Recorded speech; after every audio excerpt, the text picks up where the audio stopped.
There are probably a million, okay, maybe 1,000 videos on YouTube talking about shop vac dust collection systems. So why should you watch mine? What makes mine any different?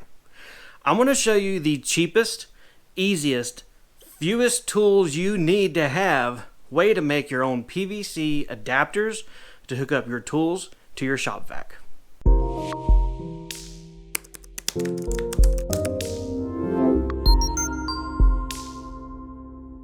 There is one thing that you have to make for this project, but don't worry, it's easy. Here it is. That's it, guys. This is the only thing you need to make to get yourself collecting your dust in your workshop. This is a scrap piece of wood and a 3/8 diameter, maybe a 3-inch carriage bolt, and then 2 nuts. That's it. You don't need any special jigs. You don't need a CNC machine. You don't need a lathe. You don't need a table saw. You don't need a bandsaw. All you need is a way to cut some wood, drill a hole, and you're in business. So the way I made this jig is I took a piece of my 2-inch PVC, I laid it on top of my scrap wood, and I scribed and marked a circle of the inside of the pipe. I then took it over to my bandsaw, in my case, but you could just as easily use a jigsaw, a handsaw, a coping saw, heck, even a hatchet if you need to. Whatever works to get yourself the circular cutout. Once that was done, I drilled a hole through the middle. I ended up using a 3/8 inch diameter hole for this.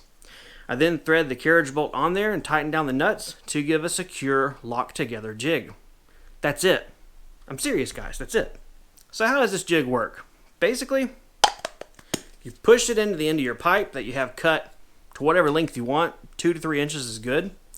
And then you chuck the other end of that bolt into your drill. After that, it's as simple as using a belt sander, a piece of sandpaper stuck to your workbench, the concrete outside, your face, whatever is rough enough to abrade away the PVC and make it into a taper. 2-inch Schedule 40 PVC comes very, very close to just fitting in shop vac connection systems as is. So the amount of material you have to remove is very nominal. The bulk of your work is going to be giving yourself a long enough taper to give yourself a good fit and allow for any kind of oopsies on your part. The benefit of the taper is it covers up any oopsies on your part. It'll fit in the shop vac connection system perfect, and you're good to go. I decided to put my shop vac in the center of my workshop, right behind my table saw, next to my workbench, and where my other bench top tools that are on their little wheelie carts live anyway. I also took this one step further. Since my workshop is lifted off the ground, it's built on a storage shed style system. It's a wood subfloor, wood framing, and then open air below my shop. I drilled a hole through my floor. Now, let me tell you, that was really nerve-wracking. I didn't look forward to doing that, and I even messed it up. But it's okay. Only you guys on YouTube are going to see it, so that doesn't help me at all. My whole reason for drilling a hole through my floor was to get the exhaust air coming out of the back of that shop vac out of my workshop. I wanted it completely out of the equation. Anyone that's used a shop vac, especially anyone in a workshop where there's dust, you know, as soon as you crank that shop vac on, you are blowing dust around your shop more than it ever will clean up. And it really feels like a losing battle. This whole scenario is what I wanted to avoid and is what I am avoiding by piping the exhaust out of my shop. Now, if you are on a concrete slab workshop or you're not able to drill down, think of other ideas. Go through your wall. Go up and out a different direction. The beauty of this is the PVC pipe is really smooth inside and it really lowers any kind of friction and problems that you normally have with corrugated piping, and you're able to really push that exhaust a good amount. Now, that being said, I wouldn't try and run it 20 feet. I wouldn't try and run it more than 5 feet. But you guys can do whatever you want to, right? I'm not the shop vac dust collection police. Come on. Once I had the dust separator put in place, I was then able to just connect my elbows, kind of measure, cut my pieces to fit, and dry fit everything together. I wanted to make sure I retained the ability to move my shop vac away and empty the actual can of itself. What is that? Hey, honey, you going to the grocery store? Yeah, give me 2 cans of can of itself, please. I need them in the shop. Thanks, babe. You're great. For now, everything is dry fit together and there's a lot of play in the system. The reason for that is, one, I didn't know if this is really going to work, so I wasn't about to glue everything together to realize, dang, I messed up.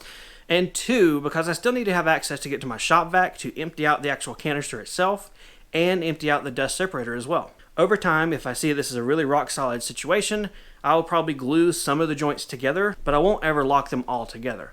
I still need to be able to work on this thing, I'm sure. Getting my table saw hooked up was my #1 priority. The table saw I use a lot in my shop, but it also produces a ton of dust. I had a 4-inch to 2-inch adapter left over from, I don't know what. I don't know where I got the thing, but I'm glad I had it. I was able to attach it to a coupler, attach the hose to it, cut it off and everything, put it together, and man, the clouds parted, the sun rays came in the shop, and I swear I heard music.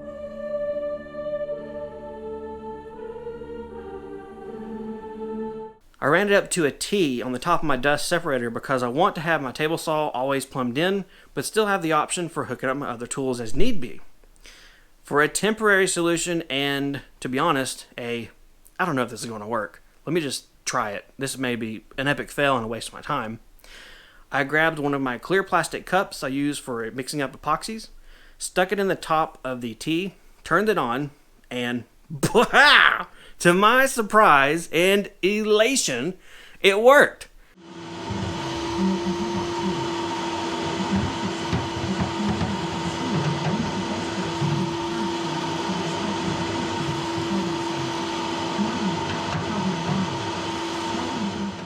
Fantastically. It was wonderful. It was amazing. The most awesome thing ever to happen in my shop this part of the day tonight as I was filming. So obviously this is not a I'm done situation. This is going to be an evolving shop dust collection system, but that's really the beauty of this as well. If I don't like this, I can pull the connection pieces to part. If I don't like this, I can pull the pieces apart. I can cut them, I can buy more if I need to, and I can move it all around. This is truly modular, but even more so than that, this is truly affordable. Each of the elbows cost me $1 a piece. I bought 2 5-foot long pieces of pipe for $5 a piece. The T's were the most expensive, so I only bought 2 of them, and they were about $3 a piece. That's it. No other things had to be bought. That is about as cheap as you can get for a dust separation, extraction, push it out the floor system in my book. I don't know. Case closed. Done. Stick it on the shelf. Don't ever touch it again. You ain't going to need it.